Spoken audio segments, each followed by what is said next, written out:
Good evening, you handsome lot. And on the ramp I've got a stunning F40 BMW 118 diesel, and it has only covered 56,000 miles.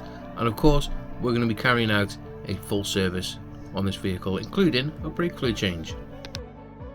Right, you've probably seen this car on the channel quite a few times now. I have done various jobs to it, but we're going to be carrying out all the service on it, all the filters, new oil, brake fluid change, and we're going to go straight through the vehicle because this car is actually an instructor vehicle as well. So we need to make sure that it is 100% safe. Now, before we start anything, what we're going to be doing is putting a launch, advanced engine oil flush, straight in our oil. And while it's doing its thing for about 10-15 minutes, I'm going to jump inside the car, make sure that everything's okay, and do all the external checks.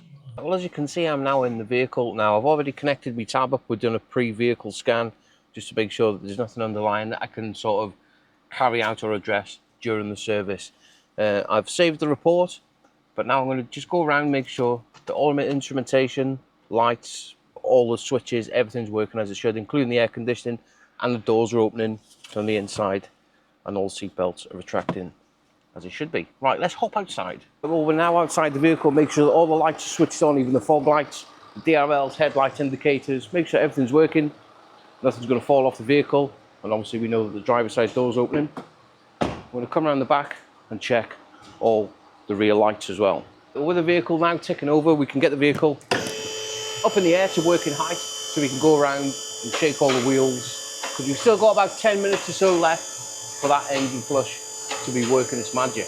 With this vehicle up to working height now, we can go ahead, grab the wheels side to side, up and down, give them a little spin, make sure that the wheel bearings are not rough. And we can also check the side of the tyres for any cuts, bumps, bulges. Valve caps are in good condition, and also we're going to get the tread depth gauge in a minute, and we're just going to check them. But for now, I'm going to be using this new product by Launch, and it is a digital tread depth gauge. Pull it onto the tyre. I don't know whether you can see the green line right there. And once it's measured, that's going to be able to send it straight to my scanner so I can print it off as a bit of a report for the customer. Now I've gone around all four corners of the vehicle. What we're going to do, send the vehicle right up in the air so we can also check all the suspension and steering components, dry shaft boots, steering rack boots and stuff like that, and also flexible brake hoses. Now remember, we are going to be taking these wheels off. Everything seems to be okay. Now work our way around to the back, make sure that there's nothing falling off, all the under trays are good, and we're going to be checking the rear end as well. The springs, shocks, calipers, flexible brake hoses. Working our way around to the passenger side, checking the exhaust. Also on these BMs as well, what you need to do is have a look at the wheels, and especially, well, not BMs, all modern vehicles with low profile tyres, just check the rims because they can crack. But we're more than happy with them, and working our way back, and we're going to finish off at the passenger front. Well, I've now got that vehicle switched off and we put it back in the air. We've removed the under trays, all the million gazillions of screws. The reason why I like to take the belly pans off, even though there's inspection covers for them, is just so I can check all the pipe work and the engine for oil leaks. But we have got a little bit of an oil leak, I think, over there, which is coming from a rear crankshaft oil seal. So we're going to have to advise the customer on that. Now, when my engine oil's drained into my lovely little receptacle, I can drop the vehicle back down now and whiz all the four wheels off. As you can see, I've now got all them four wheels off, which gives us a better inspection of all the suspension, steering components, coil springs, shock absorbers, all the boots, and also the brake discs and the pads. They are tucked down there and they are in a good condition, and we can go around all four corners of the vehicle.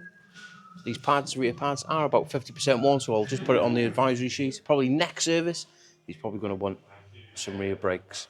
I'm going to go around the rest of the vehicle.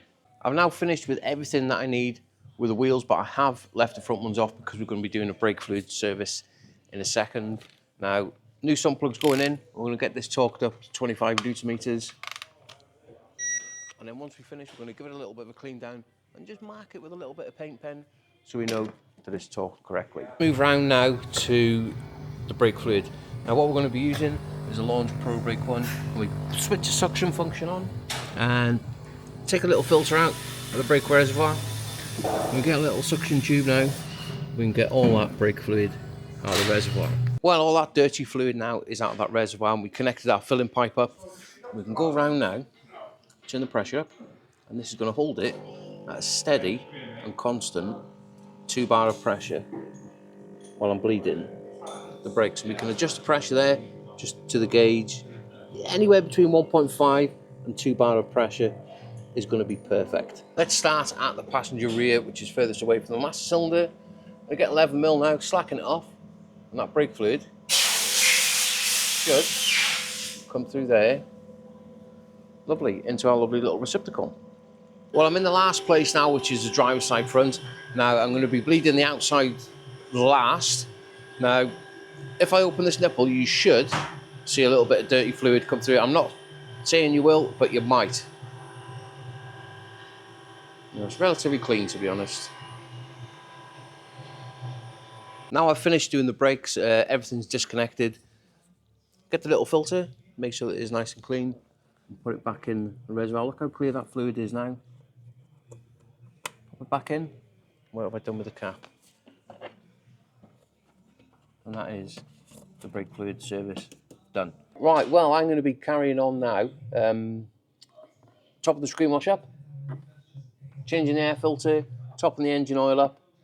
I've checked the coolant. The strength of the coolant is perfect. I think it was minus 45 or something, I think. But the air filter that we're taking out, it is a genuine filter, and it is a little bit tatty. But we're going to get a hoover, give the airbox a little bit of a clean-a-rooney, chuck that in the bin, that I've missed as always. And of course, we're going to be using a full, the right way, a full man filter service kit. As you can see, I have finished with all the service bits, all the filters, the wheels are back on it.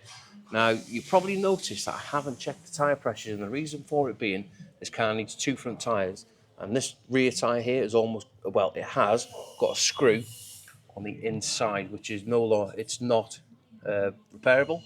But we're now inside the vehicle, changing the cabin filter, which is right up there in that top corner, and these are tiered, so there's one on top of each other. Now, I see that brown staining sort of stuff. Well, that in fact is, well, it looks mouldy, it looks powdery. That ain't good, and you're breathing that in. These are probably, these and brake fluid are the most underserviced item on any vehicle. Right, let's get these brand new man ones put in. Right, well, pretty much now everything is done. Now I'm back inside the vehicle, and I am resetting all the service history and updating the iDrive, which I'll show you now. We've entered it all in, and we are on that bottom one, 56,000 miles. Now, all I've got left to do is go around all the door hinges, use a little bit of Launch Power Lube Plus. You do not want to be using that white grease because it is absolutely horrendous. But yeah. And that's it, finally. That full service now on that vehicle is raring to go. Now, the tyres, we haven't got them in stock, and they are being delivered tomorrow morning. So yeah, other than that, that car is absolutely perfect. Now, we have got this car for another week or so, I think, because the customer is on holiday. So there's no drama, there's no rush. But I thought I'd get it done today because I have got a wet belt to do tomorrow, which I'll probably make some content on. But there we go. Hope you've enjoyed the video, and if you have, please click that like and subscribe button. I'll see you on the next one. Let's get it, Sam.